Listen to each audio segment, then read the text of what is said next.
How's it going, guys? Today I'm going to be teaching you the basics on how I managed to replicate this Umbra ARC Trooper helmet, a skin that's never made an appearance in the Star Wars universe until the release of the Celebration Edition for Star Wars Battlefront 2. Most specifically, this helmet is 3D printed, so if you solely would like to see the build process, feel free to skip to around 3 minutes or so. If not, go ahead and stick around.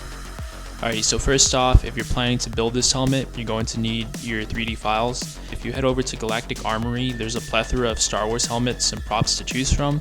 So as you can see, those who want pre-printed parts can purchase them here, but in our case, we're going to go ahead and head on over to the 3D files section, since we will be printing these out ourselves.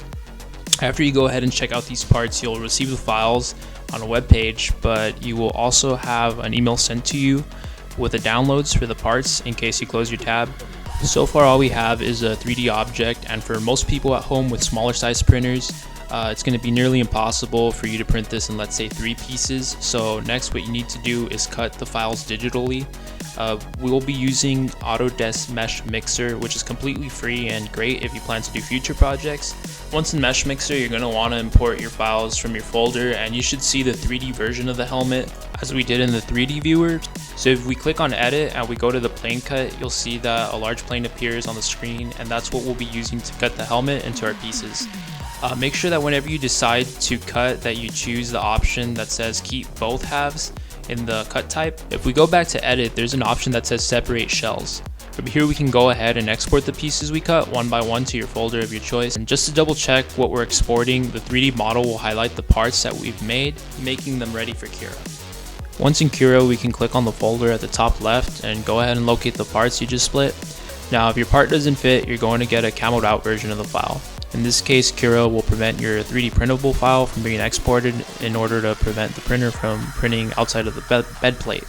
On my right hand side, I'm going to go ahead and display the settings I'll be printing at, and since I'm using ABS plastic, my nozzle is going to be at 240 degrees centigrade and my heated bed will be at 80 degrees centigrade. Early on in the builds process, we were starting to have problems, as some of you may be able to point out from this image. Pretty much what happened is that we had a major lifting on both of the corners from the front fascia. So in order to fix this, I killed the brim setting and started a new file with the raft, which seemed to fix the issue pretty well. With the raft set in place, we can see that the adhesion to the bed is a lot better, and we're barely going to see any lifting from now on, which provides a good print.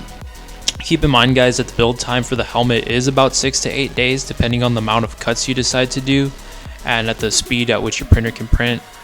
However, I chose this type of plastic because it's highly resilient to wear and tear and extremely durable to impact, plus it's lightweight. As for assembly, I decided to mix acetone along with my ABS plastic to create a glue. Since ABS does dissolve in acetone, the sludge from the mixture is an excellent choice for welding pieces together, and in theory it would make a solid piece of plastic once the acetone evaporates, which is pretty fast. It takes about a minute. I recommend that you coat the inside of the helmet, but don't do the outside because, like I said, it will dissolve the detail on the plastic. Here's a better idea of what this stuff looks like once it dries. As you can tell, now the helmet's one solid piece, but since I forgot to sand the pieces that were flat, we did have some large gaps in the helm. Although I highly recommend you take care of this if you don't have any prior experiences to bodywork or props. Go ahead and take your tube of Bondo and use a putty knife to fill in the lines and seams. Unlike myself, please do wear a mask to protect your lungs from the dust that you're going to be sanding, and use gloves because Bondo is likely to dry out your skin and you'll have peeling fingers for a couple of days. So for the sandpaper I'm using in this scene, it's 120 grits, and I feel more coarse sandpaper might be able to do the job, but it's going to start digging into the plastic and you don't want to create really deep scratches because we want a smooth finish as the end result. The goal here is really just to get rid of the printer lines and fill in the cracks. That way they're not so noticeable when we apply the spray paint over the Bondo. Now when everything starts looking pretty smooth, we can put our first layer of filler primer. This should get rid of any of the scratches or the hard to reach places we couldn't get with the Bondo. In my case, I probably spent around 3 to 5 hours of sanding and doing this process over and over, but it was definitely worth it if you want a good finished result. Now that most of the lines are gone, this is starting to look quite solid. Also in this helm area, it's looking pretty solid. We can barely tell that there used to be a big gap The bottom part of the helmet, which had the most supports, is going to be really rough to sand out and fill, so we're really going to want to focus in on that and get it as smooth as possible. At this point, we're ready for the last coat of primer, and I think we're ready to start painting. We're just going to use the basic Rust-Oleum flat black to do light coats on the helmet until everything's pretty much covered.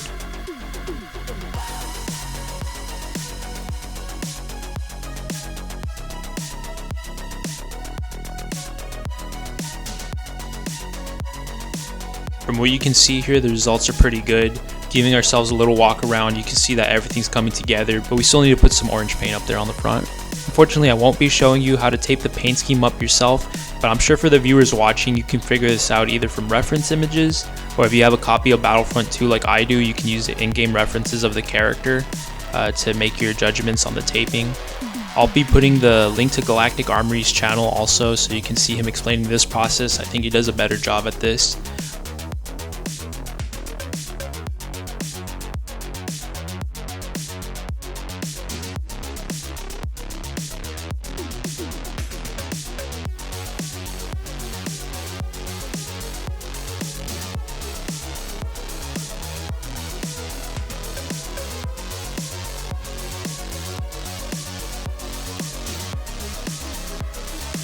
When you remove the tape, do it slowly and pull it away from the paint. You don't want to mess up and ruin the designs. On the second tape job, we're going to cover up all the areas that are orange and that we intend not to paint. For the most part, since the teeth and the band that wraps around the helmet are black, that's what we're going to be focused on.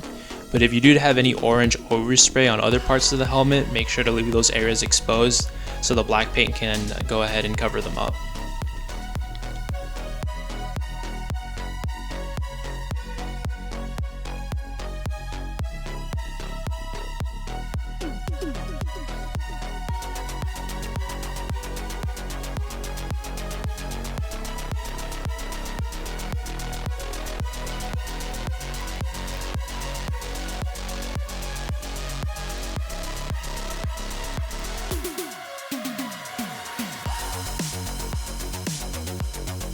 At this point, the painting process is pretty much complete. I'll give you guys another turnaround just to show the pattern on the helm and just to show you how this thing's turning out. Later on, we'll be adding accessories to the helmet such as the antenna, visor, the ear and mouth pieces, and also a clear coat because I think the helmet's a little dull and I really want to protect that paint. But as for now, the only thing we have left to do is the weathering process. I found that acrylic paint works well if you don't have access to an airbrush. Just mix a small amount of flat black in a bottle and shake it up so it mixes pretty evenly and apply it to the helmet. The more paint you add, the thicker the weathering effect will be, but we're going to wipe the paint off with a plastic bag in order to create a more natural spread of the weather over the helmet, and also it'll make micro scratches which will give it a more interesting look, and feel free to repeat as many times as you'd like. So far so good. This is how far we've come, and how this project's turning out is better than I could have imagined, really. I do plan to eventually print out the entire suit of armor and cosplay it, hopefully before Halloween. So if you want to stay up to date with it, go ahead and hit my subscribe button, hit the like for the YouTube algorithm, and if you have any questions about the helmet, the 3D printer I used, or just any general questions, I'll be leaving my social media in the description below if you'd like to contact me, or feel free to leave it in the comment sections and I'll try to reply to every comment and concern. Until later, I hope you liked this video. MJB signing out.